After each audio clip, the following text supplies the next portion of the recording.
Quel prétentieux ce violon, il est sans cesse en train de se vanter et les autres instruments en ont assez. Mais quand le chef d'orchestre annonce leur prochain concert à la Scala de Milan, il est le seul à prendre le train. Fera-t-il toujours autant le malin ?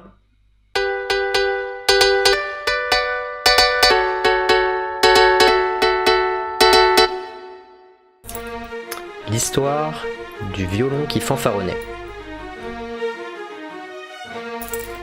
Découvre le violon. Ici, nous avons la volute. Ici, nous avons les chevilles au nombre de 4. Ici, nous avons le manche, ainsi que les 4 cordes. Ici, nous avons un archet qui permet de faire vibrer les cordes. Et ici, nous avons la mentonnière. Le violon est un instrument à cordes frottées. C'est l'archet qui fait vibrer ces 4 cordes, mais on peut aussi les pincer. L'archet est en crin de cheval.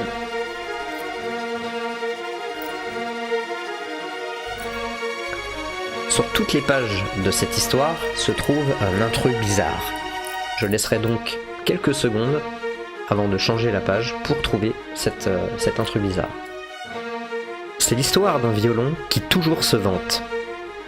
La la li, j'ai fait ci, la la li, j'ai fait ça, la la la, quand je joue à l'opéra, la la la, je suis le roi. Le premier violon, c'est moi, et tralali et tralala. À la fin du concert, le chef d'orchestre me rend hommage à moi. À tous les instruments autour de lui, il ordonne « Embrassez mon archet, ouvrez vos oreilles et applaudissez ».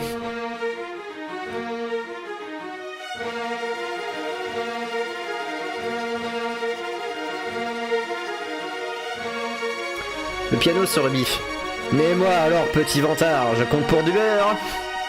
Les trompettes pétaradent, les trombones toussent, le saxophone s'étrangle, le triangle s'envole et la grosse caisse tonne. « Taisez-vous, c'est moi qui fais le plus de bruit ici !»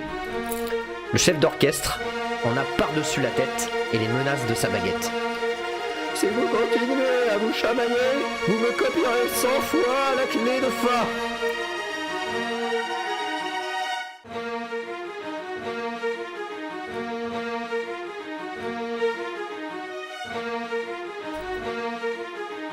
Un jour, l'orchestre est invité à la Scala de Milan, le plus bel opéra d'Italie. L'émoi est grand parmi les instruments. Mon Dieu, aller en Italie et en avion, quelle aventure!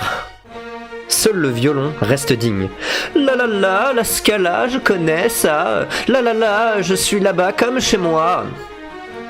Ce qu'il ne sait pas,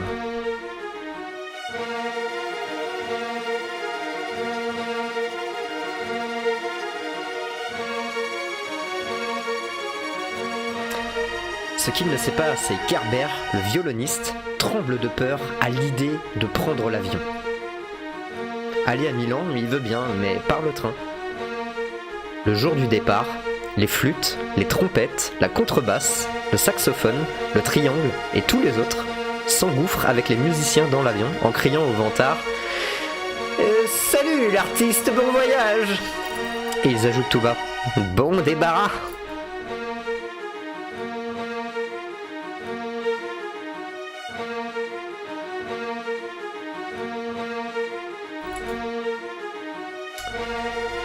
Sur la route de la gare, Herbert fait très attention au violon car il vaut des millions.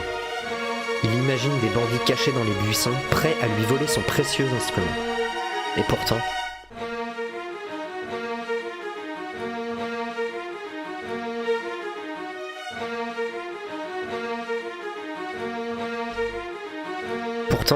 Herbert est tête en l'air.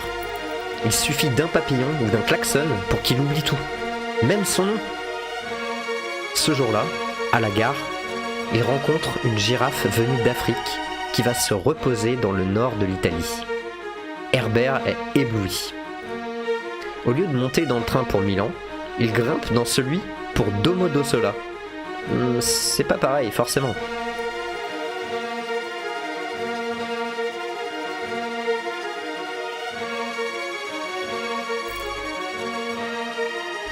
Quand le train s'arrête au terminus, tout le monde descend.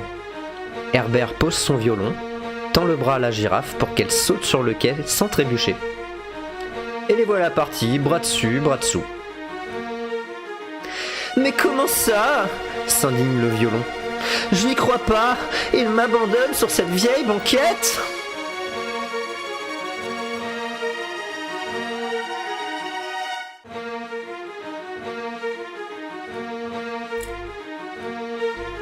Le violon passe la nuit seul dans le train.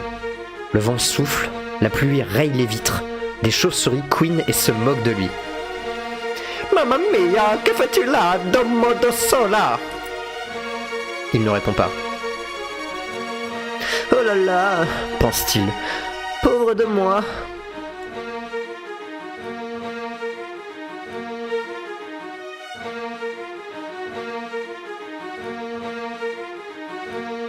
Au petit matin, un employé des trains italiens l'aperçoit. Vite, il va prévenir le chef de gare qui frise longuement sa moustache. Mettons-le avec la flûte qu'on a trouvée hier, ils s'entendront bien.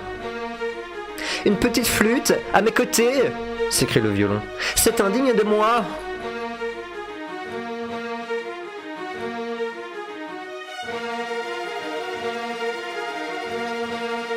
Mais il se retrouve malgré lui sur une étagère, serré contre une flûte à bec qui sort la tête d'un sac. Ah, un collègue, Dit la flûte. enchanté. Quelle insolence! Je suis premier violon, vous devez vous incliner. Que faites-vous là, grand violon prétentieux? C'est une tragique erreur. Mon maître va venir me chercher. Je suis très précieux, vous savez. Je sais, mais vous devez vous sentir très seul aussi. Je vis très bien sans compagnie. Et taisez-vous, je dois me reposer. Je joue demain à la Scala, moi.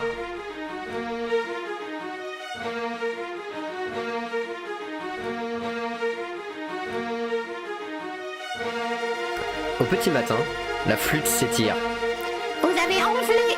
dit-elle. Impossible, mes sons sont doux et harmonieux. Arrêtez de me critiquer, je suis le roi des instruments. La porte s'ouvre, c'est le chef de gare avec une petite fille. Ma flûte, S'écrie-t-elle. oh, je suis si contente de te retrouver. Et elles repartent toutes les deux en sifflotant.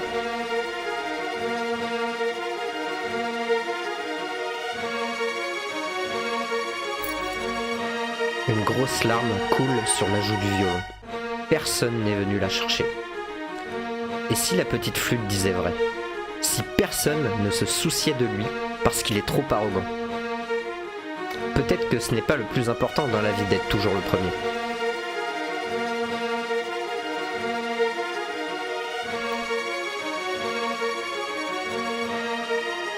Le lendemain matin, le chef de gare s'exclame. Vous avez de la chance, mon gaillard. On a retrouvé votre patron tout à fait par hasard. Il vous cherchait comme un dragon et avait perdu espoir.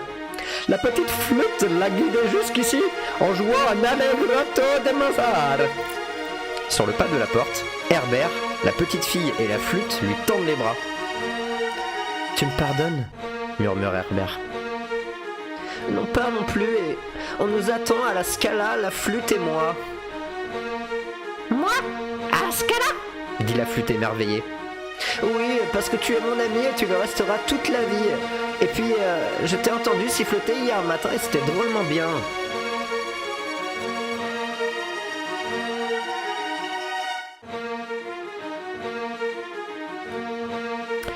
Et voilà où étaient cachés les intrus sur les différentes pages.